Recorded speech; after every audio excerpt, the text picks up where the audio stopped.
Efendim, terlik, çantayı bunları ana valize koymayın. Bunu bir poşette ya da ufak bir el çantasına yanınıza getirin. Havana da giyilecek çünkü. Tavafa yaklaştık. Kabe'ye girdik. Tavafa başlamadan önce bu da kolay yaptı. Az bir şey buradan gevşet. Orada çıkar. Tavaf geri gelecek. Geri gelecek. 45 dakika sürecek. Bir tavaf geri gelecek. 1 saat sürecek. Çok kalabalık ana denk geleceksiniz. Hanımefendilerin üst kısmı, yani ağızlarını falan kapatamazlar, gözlerine kadar bir şey falan yapamazlar. Hanımefendilerin de yüzlerinin açık olması gerekiyor. Tavafın şuradan anlatımını yapalım, gösterirken belki olmayabilir. Yine altını çiziyorum. Hocalarımız sizi bu konuda kesin bilgilendirirler. Cidden, şirket Diyanet'in hepsindeki diyor, şirketi bazıları medeniye. 5 gün kala, son 5 gün medeniye. Tebrik diyelim, onun da oluşması. Tavafa giderken, ümmet tavafa.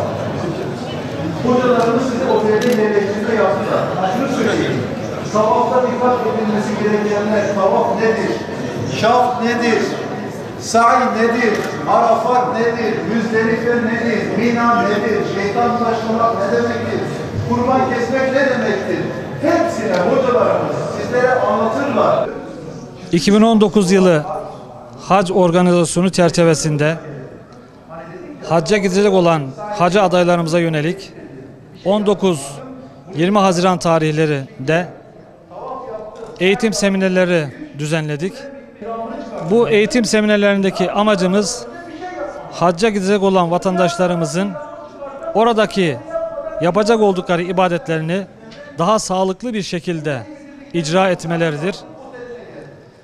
Bu yıl ilimizden 1725 hacı adayımız inşallah hacca gideceklerdir. Bunların 1008 tanesini Diyanet Organizasyonu ile hacca gideceklerdir. 717 tanesi de inşallah A grubu seyahat ajantaları ile hacca gidip vazifelerini yerine getireceklerdir. Bu hacı adaylarımıza, Diyanet Organizasyonu ile hacca gidecek olan hacı adaylarımıza 6 kafilemiz vardır ve bunların içerisinde her bir kafilede bir kafile başkanı, ayrıyeten her kafilede bir tane bayan irşat görevlisi hocamız bulunacaktır.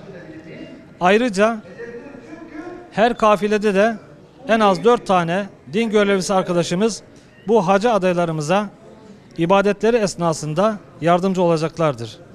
Suudi Arabistan'ın uyguladığı kotaya göre bir kişi ancak bir kez hacca gidebiliyor. İkinci bir kez hacca gidemiyor. Hacı adaylarımızın hac farizasını sağlıklı yürütebilmeleri için burada uygulamalı olarak bilgiler veriyoruz. Gördüğünüz gibi Kabe maketi kurduk. Hocamız ihramı giyerek bizzat Kabe'nin etrafında tavaf nasıl yapılır, ihram nasıl bağlanır, bunları bizzat uygulamalı olarak göstermektedir. 22 sene din görevlisi, 20 sene de öğretmenlik yaptım ve 42 sene zarfında emekli oldum. 11 sene önce yazılmıştım. Rabbim bu sene nasip etti, bu sene çıktı. İnşallah gitmeyenlere de Cenab-ı Hak nasip eylesin, gönüllerinde yatanları da nasip etsin. Kutsal topraklara ben 87'de Ümre'ye gitmiştim. Halen o gördüğüm yerler gözümün önünde gitmiyor. Oraya zaten ayak bastıktan sonra her şeyi unutuyorsun. Rabbinle baş başa kalıyorsun. En önemli olan Rabbine karşı kulluk görevini yerine getirmektir. Yani dünyadan ele tek çekiyorsun. Sanki ölü gibi kendini orada hissediyorsun. Ölü gibi. İmkanı olup da gitmeyenlere Cenab-ı Hak görükmez bir kapı açsın. Kendilerini oraya kavuşturmayı nasip etsin. Çünkü oraya doyum olmaz. Hani bir şey vardır, ilahi vardır. Doyulur mu, doyulur mu? Canana doyulur mu? Canana kıyanlar hakkın kulu sayılır mı? İşte orada ne istersen var. Yok, yok. Hacerül Esved kısmından önce Orada oraya varmadan dünyayı terk ediyorsun. niyet etmen gerekiyor. Terki Ve dünya, terki ukba, terki ne terk. tavafı yapıyorsun? Oradaki duygu gerçekten paylaşılmayacak bir Neydi duygu. hocam? 9 senedir yazılmışım. Hac kısmetimiz oldu. İnşallah bu sene çıktı. Hacca heyecanlıyız. Bütün hacımız ve ümmeti Muhammed'in hacıları kabul olmuşsun. Niyetimiz Allah için hac gitmeye. Allah hepsini kabul etsin ümmeti Muhammed'in. Bak ibadet bir mümkün mertebe biraz geniş alın.